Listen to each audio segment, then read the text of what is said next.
Let's be honest, we were all scared of this game over when we were younger. Just look at the way the zombie ominously moves to the creepy music. Combined with the crazy Dave scream loudly blaring through the speakers, with the creepy "the zombies have ate your brains" tag, I always quit the game if I knew I was going to lose. I wasn't going to deal with all that, to be honest. It was too terrifying. Of course, now I'm not as scared of the game over. I just click restart the moment I knew I'd lose because the game over screen is kinda tedious actually. You have to deal with all that before you can actually restart the game. But I would remember when I would run away from my screen or just mute my computer whenever the game over starts. Now, I don't know if anyone has actually talked about it, but Plant vs Zombie is actually kinda creepy at times actually, and I'm not just talking about the game over. I'm talking about almost every aspect of it. Granted, the game was pretty much for everyone. It has an age rating of around 10 in every country, so maybe it was on me for playing the game so young.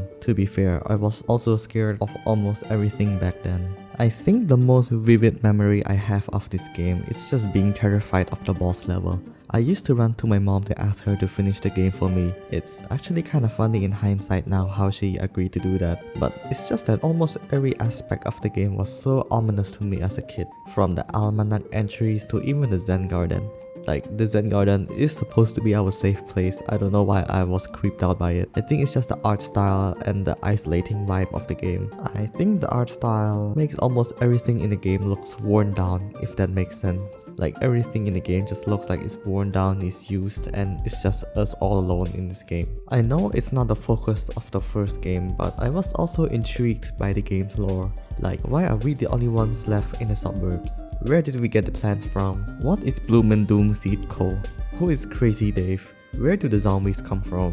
I know that most of these questions are answered in the comic books, but I can't be too bothered to read them. It's just more fun speculating, to be honest. I guess that's why I became a Five Nights at Freddy's fan. Something about the series' simple world building just calls out to my inner lore theorizing soul. You can blame PVZ for nurturing that part of me. I've seen countless video essays about Plant vs Zombies, but it's never about how scary it can be at times, so I have decided to step up and make a whole video about it. And also, in honor of the Plant vs Zombies remaster that's coming out in a month, will anyone agree with me on this topic? I guess I'll have to see.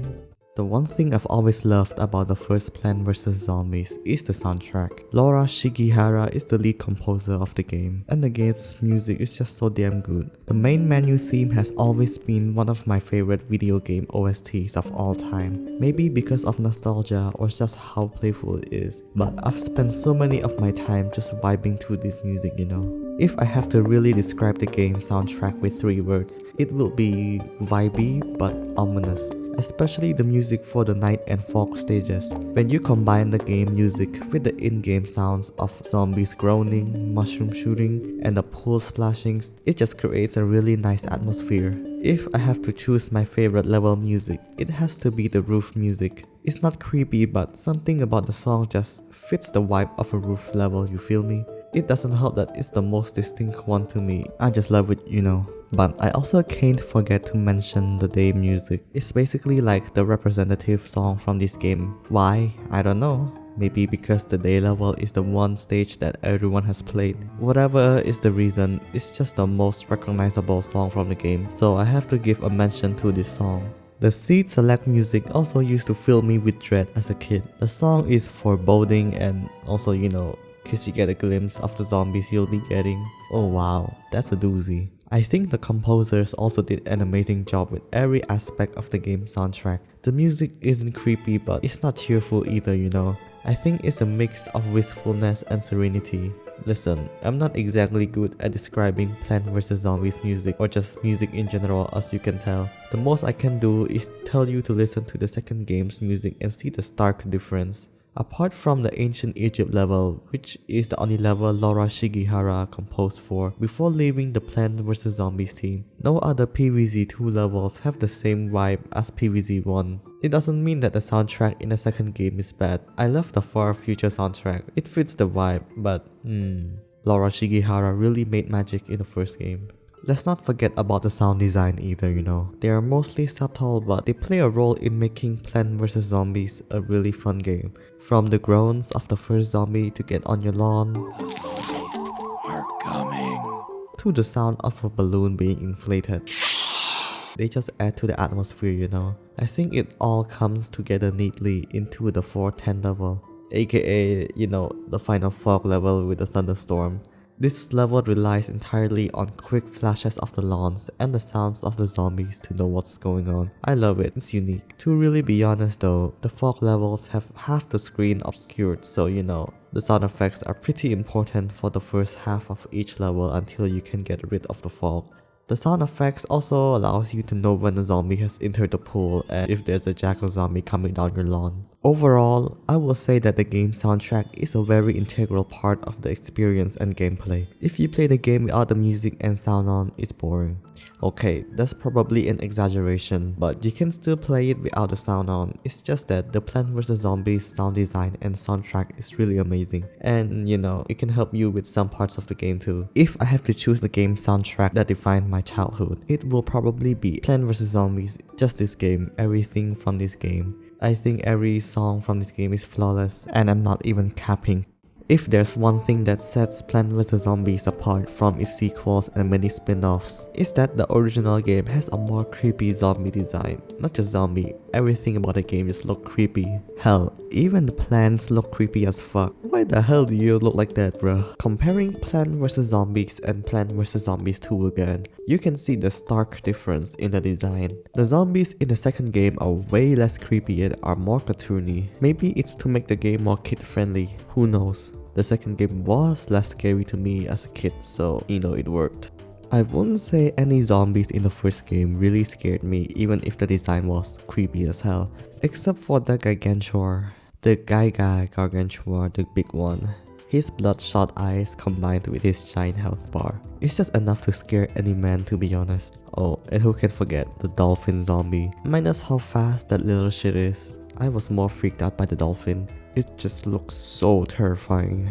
If you forget a tall nut, prepare for it to eat through your defenses. But yeah, back to my old point, the zombie design is just creepy overall, with their bulging eyes and the super tiny pupils. The one thing I've always pondered as a kid is how a child became a zombie. I mean, we know how a child became a zombie, but a child that tiny? I was just disturbed by the implications of a baby zombie. Still am, but on a closer inspection, the imp is probably just a grown man with a case of dwarfism. Does it make it less creepy? Maybe? If you think the current designs are creepy, wait until you see the original Bungie zombie design. The dude is literally hung by his own innards. It's a cool design to me, but I kinda see why they scrapped it. It's probably too graphic for a game rated for all ages. There were also actual child zombies planned. You can probably guess why they were scrapped too. But yeah, I really do love the somewhat grotesque looking and creepy zombies from the first game. They're just so iconic, you know. The second game has more variety of zombie designs, which I love it, but something about the art style of the first game is just, it looks amazing to me. There's this one promotional artwork that I love from the game. Let me put it up on the screen. I just wish that there's more games with this aesthetic, not just Plants vs Zombies, any games. Of course, I would love to dedicate a specific section to most people's childhood traumas.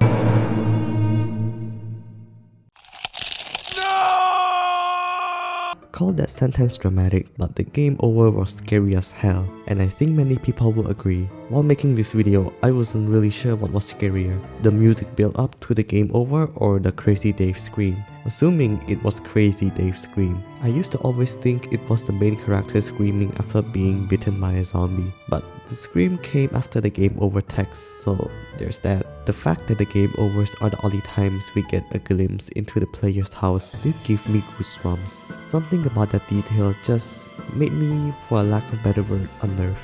There was also the jump scare if you click on the adventure mode on PC.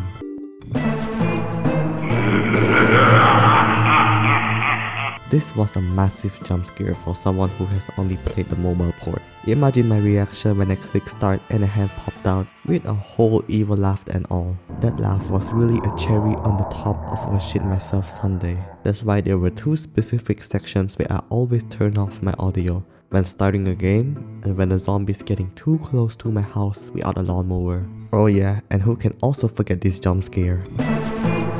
No, not that. This jump scare. I think if Crazy Dave disappeared after that, it would probably traumatize me even more, to be honest. PopCap really did not have to scar millions of kids like that, but looking back now, I just see these things fondly, you know.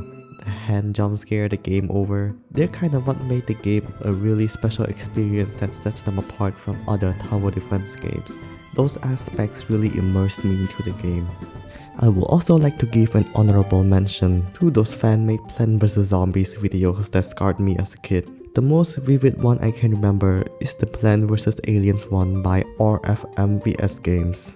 That shit gave me nightmares for a long time. Rewatching it now is just a bit scary, but listen, back then the alien was terrifying. The creator really did not have to kill the pea shooter that way, okay? But yeah, as a kid, RFMVS Games and those YouTube channels, they were like peak cinema to me as a kid. I'm just saying, man. They were poorly edited, poorly designed, but they were just so fun to watch as a kid. These videos and YTPs were basically the 2010s version of Skibidi Toilet Brain Rot, so I can't really blame the kids nowadays for eating those up. But yeah, Plants vs Zombies was really an amazing game. It was actually fun going down the memory lane to make this video. It's not really creepy anymore to me, but it was fun breaking down what made it super creepy to me as a kid. My fondest memories came from the fog and roof level. Lots of amazing plants and zombies. Are half of the plants here useless? Yes. Are the designs amazing? Yes. Do I love all of the gimmicks? Yes. Something about those levels are just so nostalgic to me that whenever I play them I just feel so happy, you know. 410 will forever be the most memorable level in the game. Mostly because the zombies sent a note posing as our mom. Nah, I'm just kidding, but that's part of it. But also again, I just love the lightning gimmick. Apparently, these are unpopular opinions among the community, but I don't really care. I just love the 410 level. As for the roof level, I think 5-9 is the best one. It's the penultimate Plants vs Zombies level with gargantuas, ladder zombies, and bungee zombies. It just tests you before the actual boss level, and it actually does feel epic. And damn, I knew I said it already, but Plants vs Zombies was just an amazing game again. I hope the remaster adds some more game modes and add the Great Wall levels for us to play. I'm so excited for it. I might post a video on it once it comes out. Once again, if you enjoyed this video, please like and subscribe. Thank you so much for watching until the end.